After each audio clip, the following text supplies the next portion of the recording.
Next, from Southern Illinois University in Carbondale, we speak one-on-one with Professor Charlie Leonard about the 4th annual Simon Poll of Illinois citizens and learn how pollsters can accurately measure the views of citizens across the state.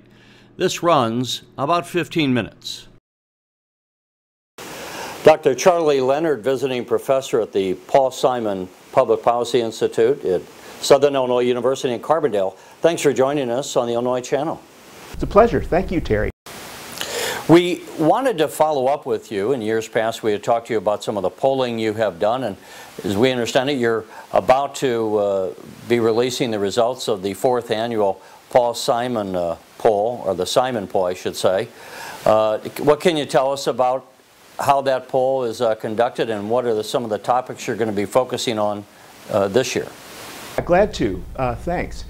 This is our 4th annual poll, as you mentioned. We will have spoken to 1,000 registered voters across the state of Illinois, geographically represented in proportion to where they live in the state, meaning most of our respondents will live in the city of Chicago and its suburbs.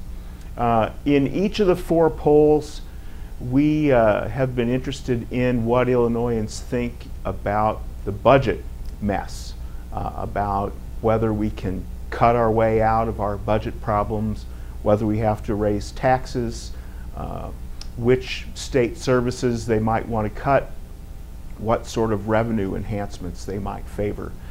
So that's something that we will have a nice 4-year time series on by the time we release the results here this fall. We'll also ask about political reform, particularly redistricting reform, as a way to perhaps get a political class that better serves us in public policy issues like the budget. One of the things we ought to do up front is if you could tell us what your website is again, because I know that in years past you put the results on your website, and I presume you'll be putting the results on the website again. Yes, as soon as we release those results, your viewers can go to paulsimoninstitute.org. They can look at the results of all our past polls, read the white papers, the Simon Review papers that we write about them. paulsimoninstitute.org, and fish around in there. It should be pretty easy to get to our polls from there.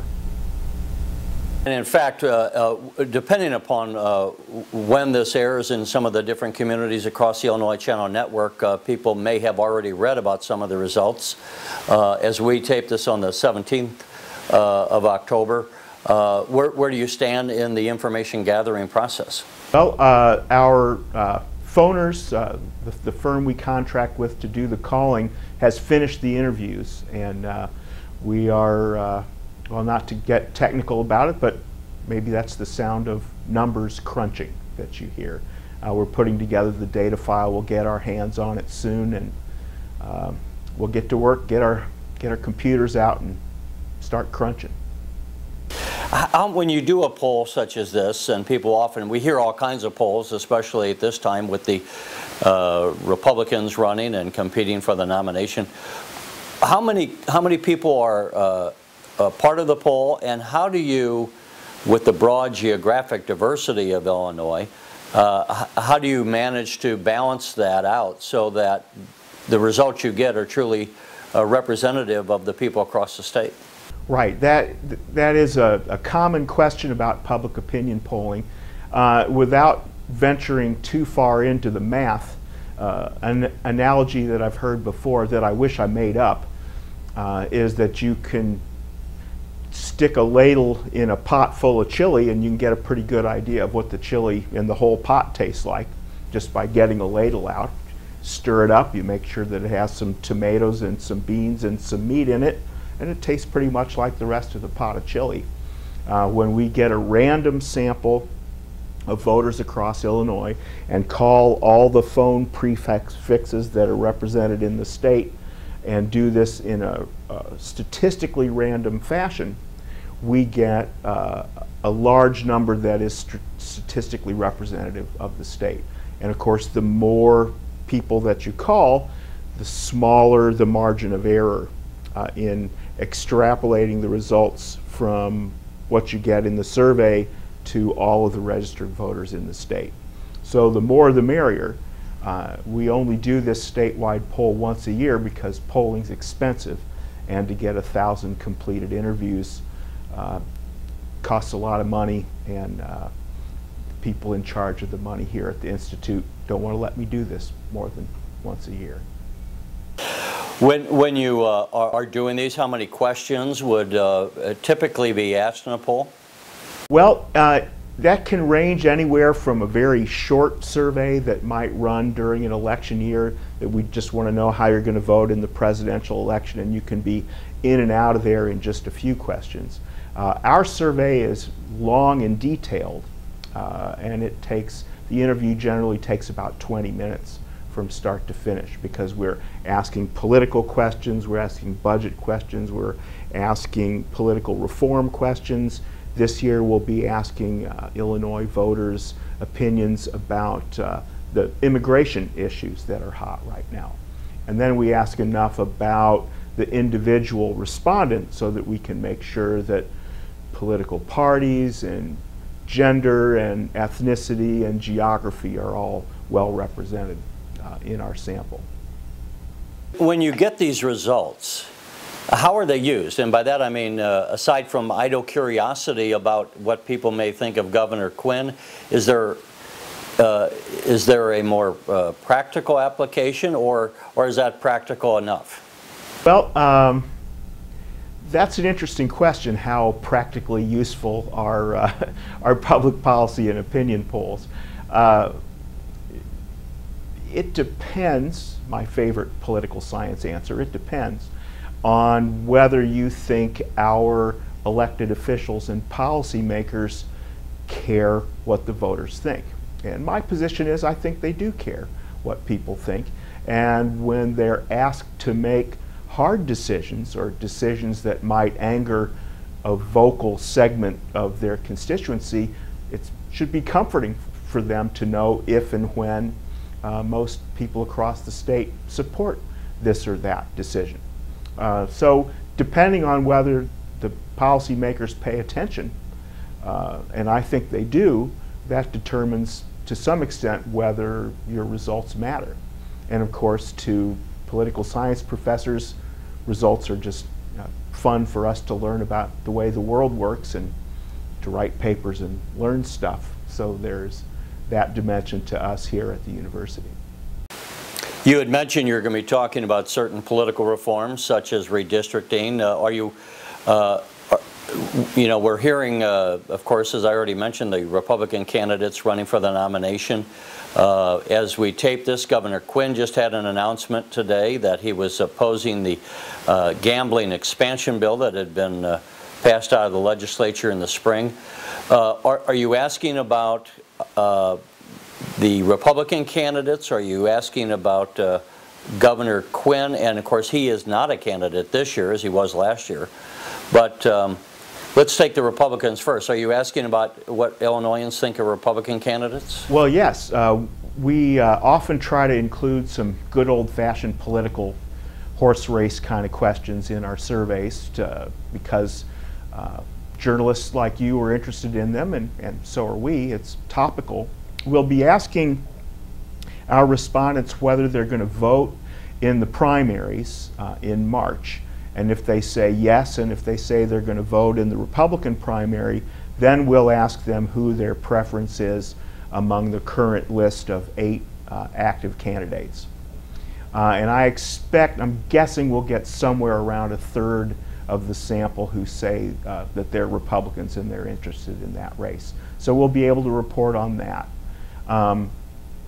We'll also be asking approval rating sort of questions on President Obama and Governor Quinn, and we'll ask a series of head-to-head questions. For example, if the Republican nominee is Rick Perry, would you vote for Rick Perry or President Obama? So we'll have some good old-fashioned horse race politics in there too. You know, to what extent do you find that the people, there seems to be so many different polls. Do you find that the general population sometimes just dismisses the polls as being self-serving? And by that I mean, you know, sometimes we have a poll released by a political candidacy where they say candidate A shows that he's ahead in the polls.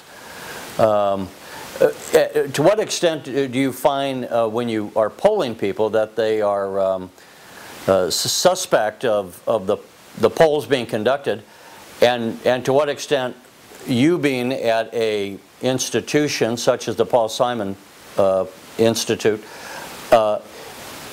is your poll perhaps given more credibility because you are an objective third-party pollster?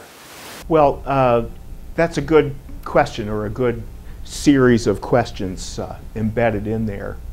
I tell students or groups that I'm speaking to that they should be skeptical of certain kinds of polls. For example, if a candidate says, I'm releasing results of my survey, you know he or she is only doing it because it shows that candidate ahead.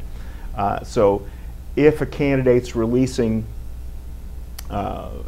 its own polls or partial polls, you should be skeptical. As a journalist, you ought to say, oh, well, let me see the whole thing if you want me to take at face value your assertion about where you are.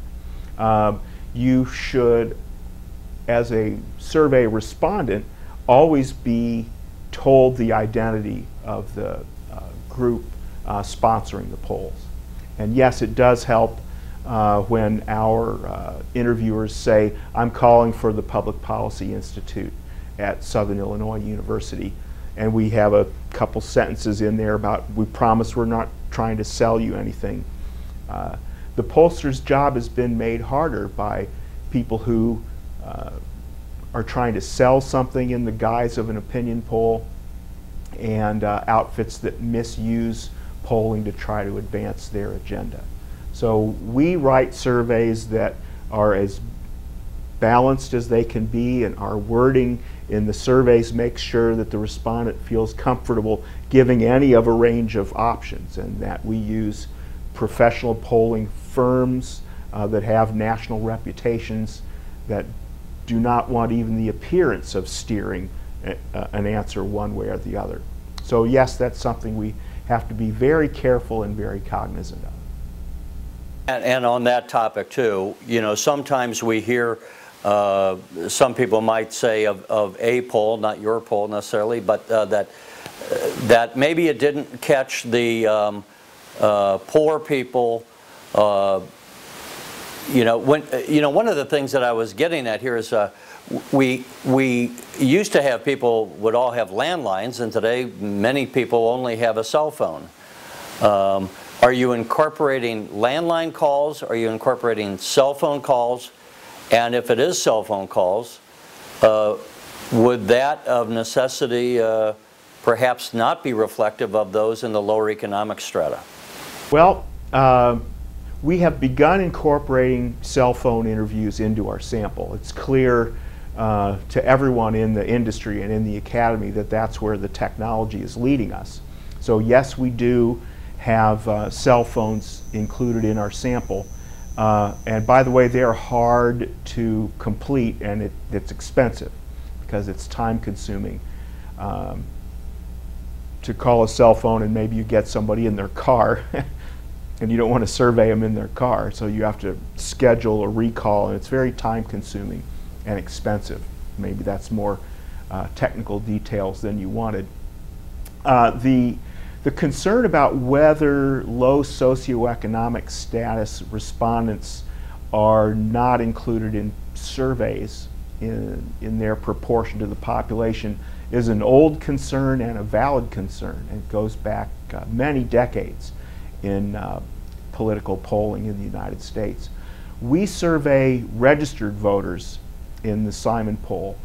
Political polls usually try to get something they call likely voters. And in the likely voter sample, when lower socioeconomic status people sort of fall under the radar, it doesn't bother pollsters, at least not as a technical issue. because lower socioeconomic status people are also a lot less likely to vote. The extent to which that's a problem in a registered voter sample, I can't give you any statistics on right now, but it's something we're aware of. But we do try to capture respondent income in our surveys, and the poorest of the poor may not have phones, but they probably are not likely to be registered voters in the same proportion as middle-class people might be. All right. Well, again, we'll put the website up because some of the results that are not yet gathered here, as you said earlier in the interview, not yet put together, may be up on the website by the time someone watches us on the Illinois channel.